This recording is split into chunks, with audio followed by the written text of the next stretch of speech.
Hi, I'm Tony Northrup, and I'm in Copenhagen, Denmark for the book Stunning Digital Photography.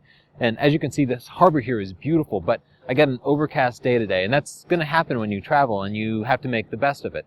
Now, if you take a picture of an overcast sky, here's what you'll see. Now, as you can see, the sky looks completely white, but that's not the way my eye sees it. When I look at it with my eye, I see all this drama and dark areas and light areas in the sky, but the picture doesn't capture the scene because your camera doesn't have the same dynamic range that your eye and your brain do.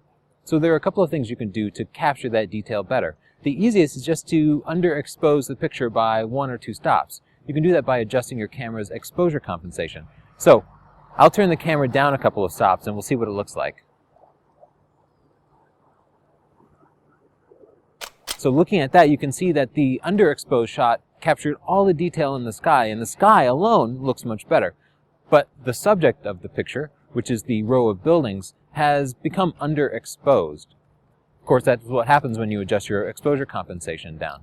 Now, you could do a couple of different things. You could take one picture properly exposed and one picture underexposed, and then manually blend them together in Photoshop. An easier thing to do is to use HDR, that's high dynamic range. Now, some cameras have HDR built in, so check your camera's manual. And when you bracket a picture, you take 3 or more pictures. One is properly exposed, another one is underexposed, and the final one is overexposed. Sometimes you bracket with 3 pictures, sometimes you bracket with 5 pictures over an even greater dynamic range. So I'll turn on bracketing right now and take another set of shots.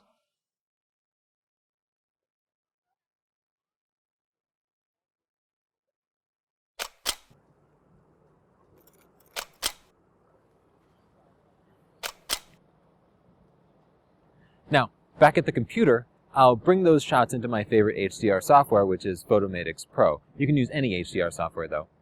That software will blend them together, and it will capture all the detail of the buildings, plus the detail in the sky. It looks great that way. Here are a couple of final tips that you can use on overcast days. An overcast day doesn't mean a lost day of photography. You can still take great shots on an overcast day. Another tip is to take close-up shots that don't include the sky. Take pictures of windowsills and bicycles and doors and people and stuff that's more terrestrial.